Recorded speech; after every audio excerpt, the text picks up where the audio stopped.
നമ്മൾ ഇന്നത്തെ വീഡിയോ പരിശോധിക്കുന്നത് നമ്മുടെ മൊബൈൽ ഫോണിൽ നമ്മൾ ചെയ്യുന്ന ഒരു തെറ്റ് കാരണം നമ്മുടെ മൊബൈൽ ഫോണിൻ്റെ സ്റ്റോറേജ് നമ്മൾ അറിയാതെ കൂടിപ്പോകും. മാത്രമല്ല നമ്മുടെ മൊബൈൽ ഫോണിൻ്റെ റാം ഒരുപാട് ഉപയോഗിക്കും. അതുമാത്രമല്ല നമ്മുടെ മൊബൈൽ ഫോണിൻ്റെ സ്പീഡ് കുറയുകയും ചെയ്യും.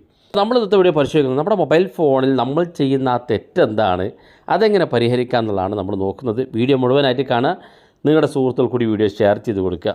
നമ്മൾ സാധാരണ നമ്മളൊരു ആപ്പ് അൺഇൻസ്റ്റാൾ ചെയ്യുന്ന സമയത്ത് നമ്മൾ ആ ഒരു ആപ്പ് ഇതുപോലെ ലോങ് പ്രസ് ചെയ്ത് പിടിക്കും. എവിടെയെങ്കിലും ഏതെങ്കിലും ആപ്പ് നമ്മൾ ഇതുപോലെ ലോങ് പ്രസ് ചെയ്ത് പിടിച്ച് ഇവിടെ താഴെ കാണുന്ന ഭാഗത്ത് അൺഇൻസ്റ്റാൾ എന്നുള്ള ഓപ്ഷൻ കാണും ചില മൊബൈൽ ഫോണിൽ. എൻ്റെ ഈ മൊബൈൽ ഫോണിൽ അൺഇൻസ്റ്റാൾ എന്നുള്ള ഓപ്ഷൻ ഇല്ല. അപ്പോൾ അതുകൊണ്ട് തന്നെ ഇവിടെ ഒരു ഐ ബട്ടൺ കാണും. ഈ കാണുന്ന ഐ ബട്ടണിൽ ഒന്ന് ക്ലിക്ക് ചെയ്ത് കൊടുത്താൽ ഇതുപോലെ ഓപ്പൺ ആയിട്ട് വരും. ഇവിടെ നമുക്ക് മുകളിലായിട്ട് കാണാം അൺഇൻസ്റ്റാൾ എന്നുള്ളൊരു ഓപ്ഷൻ. ഇത് ക്ലിക്ക് ചെയ്ത് അൺഇൻസ്റ്റാൾ ചെയ്യും. ഇവിടെ സംഭവിക്കുന്നത് നമ്മൾ ഈ ഒരു ആപ്പിൽ നമ്മൾ ഇത്ര കാലം ഉപയോഗിച്ചത് ചിലപ്പോൾ നമ്മൾ ഇൻസ്റ്റാൾ ചെയ്തിട്ട് മാത്രമേ ഉണ്ടാവുള്ളൂ, പക്ഷേ അതിൻ്റെ ആ മൊബൈലിൻ്റെ ബാക്ക്ഗ്രൗണ്ടിൽ വർക്ക് ചെയ്യുന്ന ആപ്പായിരിക്കും. ഇനി നമ്മൾ ഉപയോഗിച്ച ആപ്പാണെങ്കിൽ തന്നെ ഒരുപാട് ഫയലുകൾ അതിനകത്ത് കയറിയിട്ടുണ്ടാവും നമ്മുടെ ഫോണിനകത്ത്.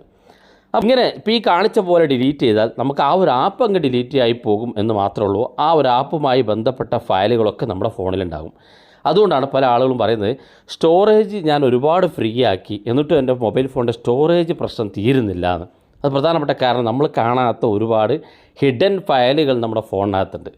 ഇത്തരത്തിൽ നമ്മൾ ആപ്പുകൾ അൺഇൻസ്റ്റാൾ ചെയ്യുമ്പോൾ സംഭവിക്കുന്നതാണത്.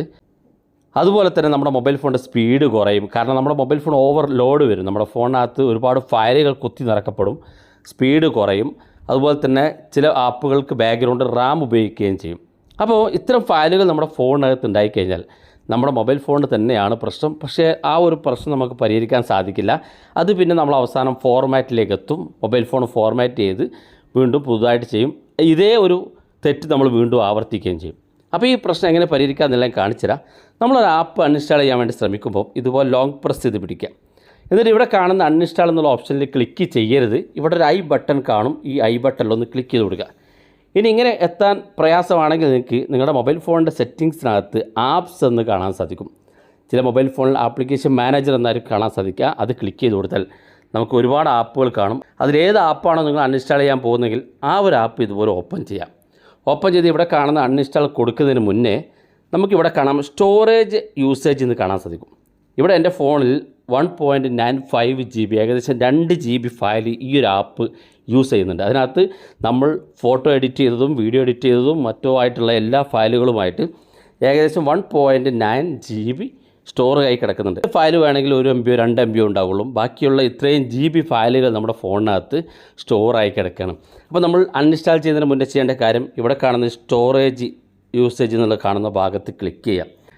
ക്ലിക്ക് ചെയ്തതിന് ശേഷം ഇവിടെ കാണാം ക്ലിയർ ഡാറ്റ എന്നുള്ളൊരു ഓപ്ഷൻ. ക്ലിയർ ക്യാഷോ എന്നല്ല, ക്ലിയർ ഡാറ്റ.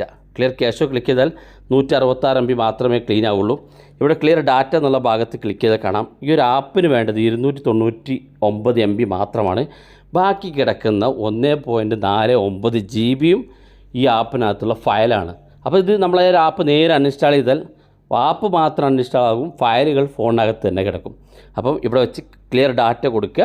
അതിനുശേഷം നിങ്ങൾ അൺഇൻസ്റ്റാൾ ചെയ്ത് കളയാം. ഇത്രയും ചെയ്താൽ നിങ്ങളുടെ ഫോണിനകത്തുള്ള ഒരുവിധം പ്രശ്നങ്ങളൊക്കെ പരിഹരിക്കാൻ സാധിക്കും. സ്റ്റോറേജ് ആയാലും മൊബൈൽ ഫോൺ ഹാങ് ആകുന്നതായാലും അതുപോലെ തന്നെ നമ്മുടെ മൊബൈൽ ഫോണിൻ്റെ റാം പ്രശ്നങ്ങളൊക്കെ നമുക്ക് പരിഹരിക്കാൻ സാധിക്കും. വീഡിയോ ഇഷ്ടപ്പെട്ടെങ്കിൽ നിങ്ങളുടെ സുഹൃത്തുക്കൾക്ക് മറക്കാതെ ഷെയർ ചെയ്ത് കൊടുക്കുക. ഇതുപോലുള്ള വ്യത്യസ്തമായ അറിവുകളുമായി നമുക്ക് അടുത്ത വീഡിയോയിൽ കാണാം.